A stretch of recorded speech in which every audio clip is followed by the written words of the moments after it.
Вчерашната одлука на владата да се наметне еколошка такса предизвика стравување во јавноста и предупредување за домино ефект.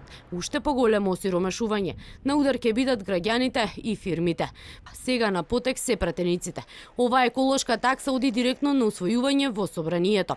Од 1 јули се очекува за 3,1 динар поскап безоловен бензин. За 3,5 динари ќе поскапат останатите горива. Независниот синдикат на превозници и градежници предупредува. Со ова ќе се удри сериозно по джебот на граѓанинот. Бараме од цената да биде одстранета ангажираната моќност во висина од 33,33% и да се намали цената на струјата. Исто така бараме останатите горива и останатите енергенси да им биде намалена цената. Ќе дојде до зголемување на цените на основните животни продукти кои се потребни за опстанок на граѓаните и на секое едно семејство. Граѓаните пак со поделени мислења.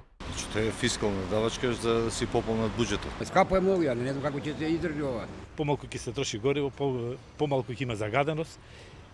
И што е најважно, ваѓа ќе има некој приход у буџетот. Поскапувањето на горивата не е еколошка такса, туку кризен данок, реагираат од опозицијата.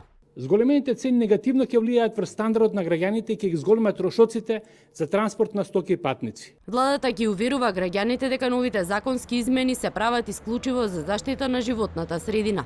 Овие пари од еколошката такса одат во посебен фонд и планирано е во буџетот да се влеваат годишно околу 54 милиони евра.